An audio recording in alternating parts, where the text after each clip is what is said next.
Hello, everyone. Welcome back to another episode of My Simple English Podcast. I am Mark. And I am Sarah. Hello to all our wonderful listeners. We are so happy to be here with you today. Sarah, you look very energetic today. Did you have a good morning? I feel great, Mark. I had a very large coffee this morning. Ah, coffee, the magic drink. I think coffee is necessary for today's topic. I agree. Today, we are talking about something fast, loud, and exciting. Is it a race car? Not exactly. Today, we are talking about daily routine in a big city. That is a great topic. Many of our listeners live in big cities like New York, London, or Tokyo. Exactly. And life in a big city is very different from life in a small town. It has special vocabulary and special challenges. So if you want to understand city life, or if you plan to visit a big city, this episode is for you. Let us jump into it.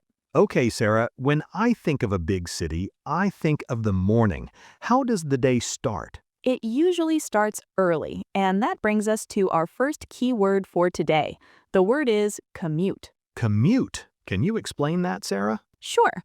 Your commute is your journey to work. It is the travel from your house to your office. I see. So if I drive my car to work, that is my commute. Yes, you can commute by car, by bus, or by train. In a big city, the commute can be an adventure. Or a nightmare. Mark, how do you commute? Do you drive? No way. Driving in the city is too difficult. The traffic is terrible. Traffic is when there are too many cars on the road. Yes, you just sit there.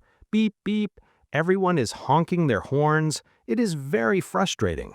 So I take the subway. That is our second pattern, public transport. In the United States, we usually call the underground train the subway. But in London, they call it the tube. That's right. The subway is usually faster than a car because there is no traffic, but it has a problem. I know the problem, the crowds. Yes, this happens during a specific time called rush hour. Rush hour. This is a very important phrase. Sarah, when is rush hour? Rush hour is the time when everyone is traveling to work or coming home. Usually it's around 8 in the morning and 5 in the evening. During rush hour, the subway is full. There are people everywhere. You cannot sit down. You have to stand and hold the handle. You are very close to other people. Sarah, we have a funny expression for this, right? Yes, we do. We say we are packed like sardines. Packed like sardines. I love that idiom. Sardines are small fish that come in a metal can. They are packed very tightly together. So when the train is full, we feel like fish in a can. It is not comfortable, but it's normal city life. Exactly. So we survive the commute. We arrive at work. But Mark, what happens at lunchtime? Lunch is the best part of the day. In the city, you have so many choices. That is true. You can go to a restaurant or you can go to a food truck. Food trucks are great. They're like small kitchens on wheels. They park on the street. They're very popular in American cities. You can buy tacos, burgers, or sandwiches very quickly. Speed is important. Everyone in the city walks very fast. Yes, if you walk slowly, people might get annoyed. There's a lot of energy. We call this the hustle and bustle. Hustle and bustle. That sounds nice. What does it mean? It means the busy activity and noise of a place. The cars, the people talking, the construction. Yes, big cities are noisy. You hear sirens from police cars. You hear construction workers building skyscrapers.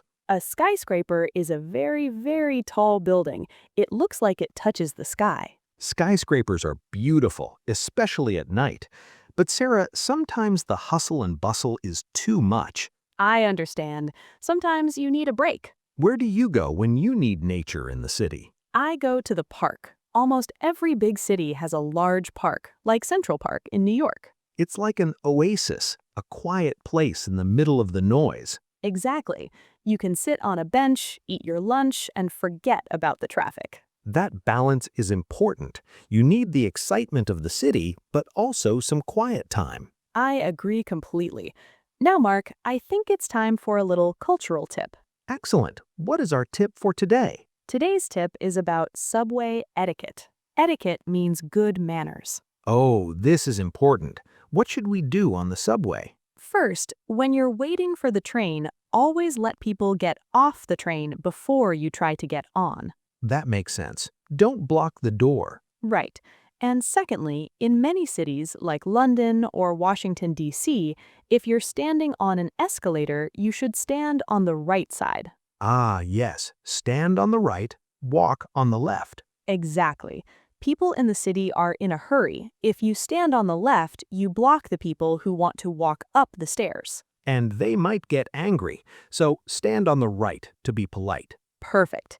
Now, let's practice. We will do our shadowing section. This is where you repeat after us. Listen closely to the pronunciation and copy exactly what you hear.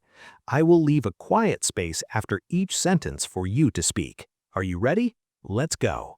My morning commute takes 40 minutes. My morning commute takes 40 minutes. The subway is packed like sardines during rush hour. The subway is packed like sardines during rush hour. I love the hustle and bustle of the city. I love the hustle and bustle of the city. Let's buy lunch from a food truck. Let's buy lunch from a food truck. Look at that beautiful skyscraper. Look at that beautiful skyscraper. Great job, everyone. Yes, well done. Practicing these sentences will help you sound more natural. So, Sarah, thinking about all this, do you prefer the big city or a small town? That's a hard question. I love the convenience of the city. The shops are open late. If I want a cookie at midnight, I can buy a cookie. Emergency cookies are very important. But I also love the quiet of the country. What about you, Mark? Right now, I like the energy. I like that there are people from all over the world. You can eat Italian food, Chinese food, or Mexican food all on the same street. The diversity is wonderful. Well, that brings us to the end of our episode. Time goes fast in the city and on the podcast. We have a question for you, our listeners. Do you live in a big city or a small town? And what is your favorite part of your city? Is it the parks, the food, or maybe the shopping? Please tell us in the comments. We love reading your stories. And if you enjoyed this episode, please click the like button. It really helps us. And don't forget to subscribe to My Simple English podcast so you never miss a lesson. Thank you so much for listening. Have a wonderful day wherever you are. Bye for now. Goodbye.